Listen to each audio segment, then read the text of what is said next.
For these reasons, stray domestic animals can pose a danger. Have you tried the Internet Movie Database? Oh, what's that then, James? The IMDb.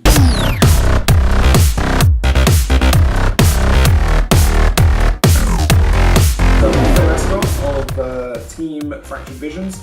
He's been running some more film nights. Best Friends, Best Fiends. With Greg Sestero. Yeah. Shame Tommy Wiseau is not going to be there, right? Tommy Wiseau. I'm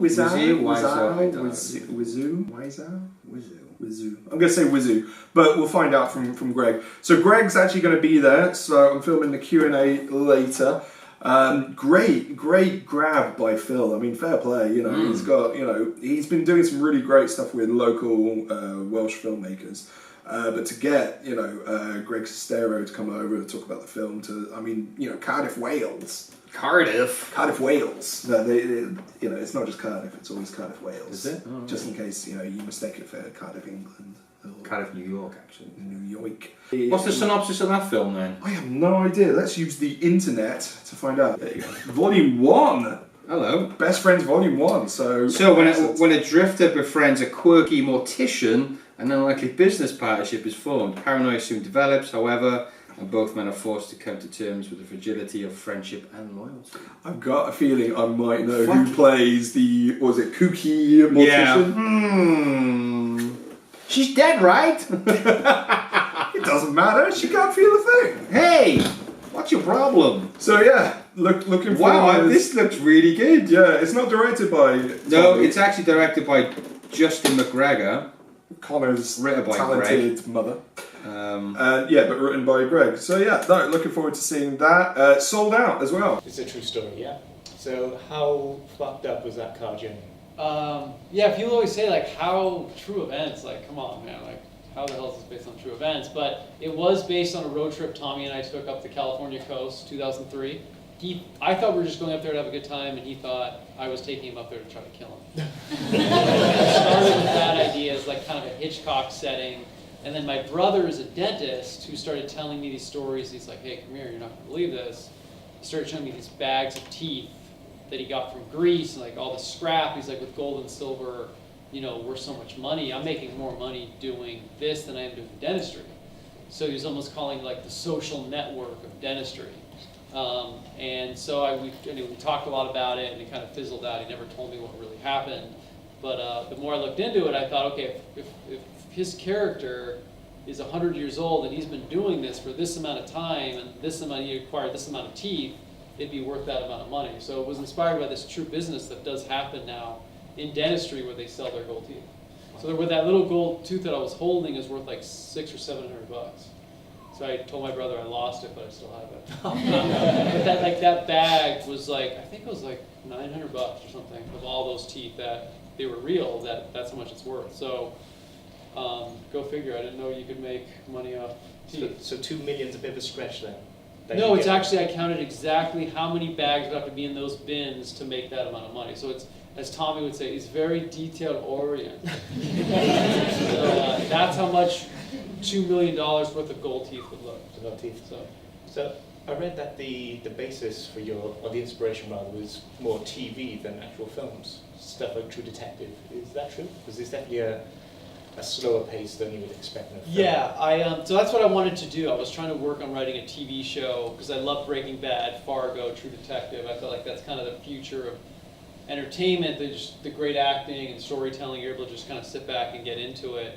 So that's what I was trying to do. I was writing like these episodes and treatments, and I'd get about halfway and I couldn't figure out where it was going to go, because I had these characters that I was trying to get to know, and then when I decided I was going to write something for Tommy and I, it just like came together right away. And I always felt like the relationships that were intriguing in these TV shows. I don't know if you guys saw Breaking Bad or Fargo season 1, but you know, like Walt and Jesse, it's these two guys that are like such a toxic relationship, but it's touching in a way, and you keep thinking, okay, that's it. They've done everything they need to do. They're going to go apart, and then they keep coming back together. And it was kind of the same thing with Fargo, where you have the Martin Freeman character with Lorne Malvo. It's like they have this kind of relationship that takes you all the way through the story. And so I felt like Tommy and I would fit really well in that dynamic, and just kind of pulling stuff from our real life and you know, like Nightcrawler is a movie I love, and Drive, and so just kind of be inspired by all these films that I'd watched over the last few years, and trying to make something that was different, that was also very appealing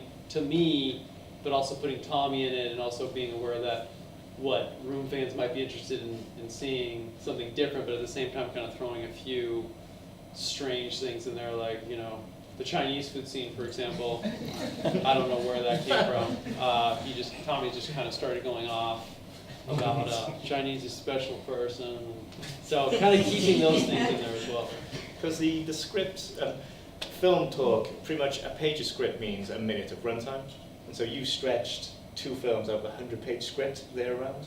So is that Yeah, I don't Tommy's know. That's what I always thought was the case. But when we sat down and shot the scenes, I didn't know what to expect. But yeah, again, I was in TV writing mode, so I feel like you could break this up into like 4 episodes or 5 episodes, but that's just the way the story kind of worked out. I feel like when a script is just kind of a blueprint, and once you get in, you start creating these scenes, a lot of things start to happen. So how much was improv, would you say?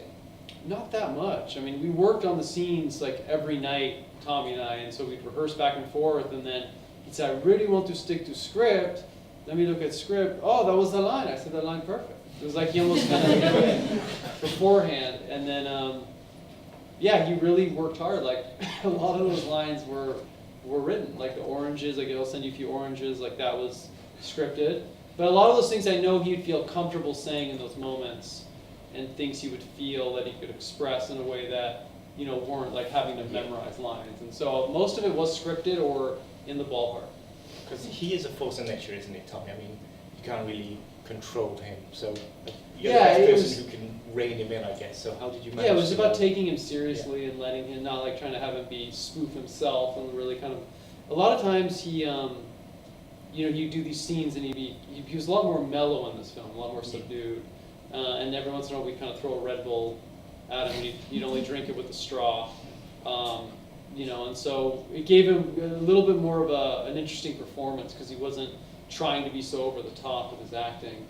And I thought he was, I mean, I think he's really great in the film, and I think we pushed him to try to be an actor, and I think he appreciated that. How have you found life after the Disaster Artist now? Because arguably that became bigger than the Room. I think it's just been kind of a breath of fresh air. It's just like, you've had this movie that's been called the worst movie ever, and you've tried to talk about it, and then, you know, you write a book, and then there's actually a great movie made that people appreciate, that wins awards, and I think kind of puts it in a different level, and then I think it puts you in a position where now you can try to make the projects you wanted to make. You know, people now appreciate The Room. It's been 15 years that it's been screening around the world, which is just insane. And then, yeah, then you can build off of that and hopefully try to make the films you want to make. When's Best Friends Part 2 out? We'll probably do something in the fall with it. If you guys thought this movie was crazy, we're finishing it up right now. Part 2 is even more insane. It's my favorite thing I've ever worked on, because I feel like it's really going in a totally different direction. And it's taking a big risk, which I think you need to do with these films. I think working out of the room, you know, with this movie, there's a few little things that work their way in, nods to The Room, that were unintentional. The staircase, which was just there. Apparently there's a DVD of The Room in one of the scenes, which I never noticed. I think Tommy snuck it in at night like Santa Claus. And yes, but this next one really kind of starts to do its own thing. And it's, again, it's fun. Like, the whole goal is to make films and to just be creative. And I think that's what this one gives us a chance to do. And so you're saying Best Friends is better than Retro Puppet Master? Is that what you're saying? I would say so. Has anybody seen Retro Puppet Master? Yeah. You're going to go home and check it out tonight. It was the very first movie I ever made. I looked at it as an audition for me to play Anakin. This is like the late 90s, and I knew they were going to make prequels, and I thought that if I can really show what I can do here, maybe I could be the next Anakin. So I treated it that way, and it just failed miserably.